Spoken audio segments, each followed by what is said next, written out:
Hello guys, welcome to this guide on how to climb with Ao Shin. First off, let's look at why you would want to play this comp right now. On the recent patch, the attack damage of all units just got nerfed, indirectly buffing all AP comps, including this one. And meanwhile, some of the core units you can carry for your mid game just got buffed. And lastly, if played from the right spot and the right opener, this comp is usually a guaranteed top 2.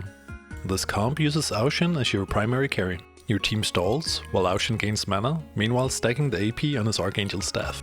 Tempest provides board-wide CC and attack speed for Ao Shin, and then once he casts, he's gonna completely wipe the whole enemy board. Ao Shin's core items are Archangels and Giant Slayer. His third item can be Jewel Gauntlet, Rabadons, Bloodthirster, Hand of Justice, or Shojin. A lot of people will tell you that the Shojin is a must, but I think it's totally optional. You can build 3 damage items on Ao Shin, and he's gonna wipe on first cast anyways. On first Carousel, you wanna go for Belt or Chain that builds into Sunfire. This item is so strong early mid game, and it's gonna help you to make it to 9 so you can play Ao Shin. You can also go for Rod that builds into Archangels, Rabadons, or Jewel Gauntlet. Or you can go for Tyr that builds into Archangels, Shojin, or Hodge. Some really good support items are Static Shift and Ionic Spark. They shred the MR of the enemy team, allowing your Ao Shin to deal a lot more damage. In this guide, I'm gonna teach you 3 transitions that you can play into Ao Shin: Lilia Carry, Ryze Carry, and Annivia Carry. Let's start out with Lilia. Early game, you wanna play around these core units. At level 5 we can play Yone for Mirage, and at level 6 we can play Shen, giving us Warrior. Put your tanky items on Shen and your damage items on Lilia, and put Shen close to Lilia so you can protect your carry. From here, you wanna pivot into Mage and Scalescorn. We take out Leona and Yone and play Sylas and Nami, giving us Mage and Bruiser. At level 7, we take out Shen and play Olaf instead, so we get to keep the Bruiser, and then we play Diana for 4 Scalescorn. Now our Lilia is gonna do a lot of damage. Here, we put the tanky items on Sylas. And a really good third item on Lilia can be Bloodthirster or Hand of Justice. At level 8, we can play Nunu or Hecarim for 3 Cavalier. We can also play Talon, giving us Assassin and 2 Guild. Now if you didn't hit Lilia 2, but you hit a Ryze 2 instead, we can play him over Nami, also giving us 3 Guild. And then we transfer the damage items to Ryze instead. He's also very strong with Spirit Shojin. From here we don't really want to play Scalescorn since we're not carrying Lilia, so we want to swap out Olaf and play Ornn instead, slowly preparing our board for the Ao Shin pivot. Let's take out the Braum here and play Lulu instead. And here, instead of Diana and Talon, we can play Nami and Heimer, giving us 5 Mage, Mystic, and Trainer as well. Now once you make it to level 9, you wanna roll for Ao Shin. When you hit Ao Shin, we sack the Ryze, play Ao Shin, and put the damage items on him. We already have the Ornn in, so we instantly get 4 Tempest. From here we wanna sack Sejuani and Lilia, and ideally you wanna play Bard plus Yasuo. The extra mana on hit that your whole team gets from Bard is insane on Ao Shin.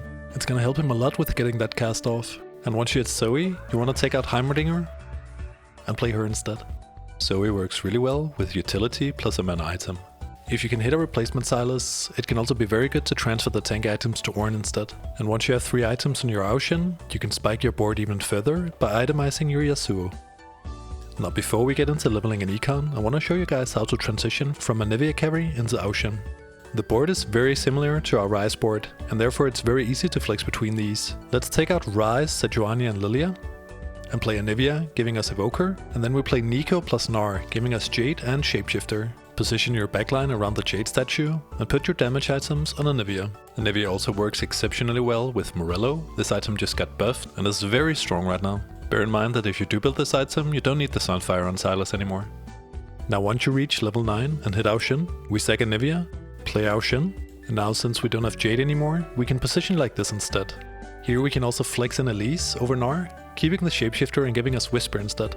And from here we can very easily transition into the most cat version of the board, taking out Nico, Elise and Heimer for Yasuo, Bard and Zoe.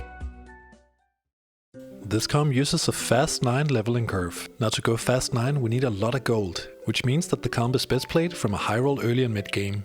You want to hit most of your core units without rolling, so you can spend your money to pump levels instead of refreshing your shop.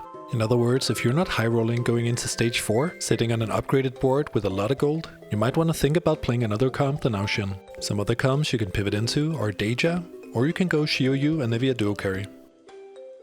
You want to pre-level to 4 on 1-4 if you're sitting on a lot of 2-cost pairs, else you level to 4 on 2-1. Next you need to decide if you want to pre-level into the Carousel. You do this if you're win streaking and or sitting on a lot of 2-cost or maybe even 3-cost pairs. On 3-2 you want to level to 6, and ideally you don't roll here, unless you're sitting on some really good pairs. Try to stay above 30 gold. If you are very rich and have a big win streak, on 3-5 you can go level 7. Make this tempo play if you're streaking and have a good unit to put in. Else, we go 7 and 4-1. Try to roll as little as possible, and ideally, again, you don't roll at all. If you can be level 7 here, with a decent board and 40 gold, you are well on your way to a fast 9. On 4-5, you go level 8, and here you need to decide if you're healthy enough and strong enough to go for the fast 9. If you are really low on HP and don't have a very strong board, you can make the decision here to roll it down and try to salvage your game and maybe high roll an Ao Shin. If you are healthy enough and strong enough, you want to go fast 9 on 5-3 or 5-5. If you ended up rolling at level 8, you can also go 9 on 6-1. You want to have at least 30 gold when you go 9, so you both have gold to roll and to buy your expensive units. Lastly, let's look at the best augments for playing Ao Shin. Rich Get Richer, AFK and Calculated Loss can all boost your early game econ, allowing you to get to level 9 even quicker. Level Up is also going to save you money when you pump levels and opens up the option for the level 10 spike. Meanwhile, high-end shopping allows you to roll at 8 with the same odds as level 9, greatly increasing your odds of hitting Ao Shin and allowing you to hit it a lot earlier into the game. Cybernetic Uplink provides more frontline and more mana for Ao Shin, while Cybernetic Shell provides more armor for your frontline instead. Stand United is super strong right now, very easy to get the value out of this one, since all of the boards you're gonna be playing have a lot of spread out synergies. The Orin items are also very solid. Mana in Ao Shin is decent enough, but you mainly want to go for the tanky or the utility items that can build up your frontline and enable your Ao Shin. Sunfire board is always good, and Ascension is just insane into this comp. Ao Shin without Shojin usually takes 17 seconds to cast, which makes Ascension pop at the perfect time. Exiles and Second Wind provide more frontline and can buy your Ao Shin the necessary time to get a cast off. Meanwhile, Gadget Expert is really good tempo early and mid game. The true damage is good, but the real MVP is the static shift you get. Weak Spot is good just for the anti-heal. Tiny Titans and Metabolic Accelerator are gonna help you survive until you can hit level 9. And lastly, Late Game Specialist allows you to go 9 even faster. And that is it for this guide. If you found this video helpful, remember to sub and leave a like. Thanks for watching, and I'll see you guys in the next one.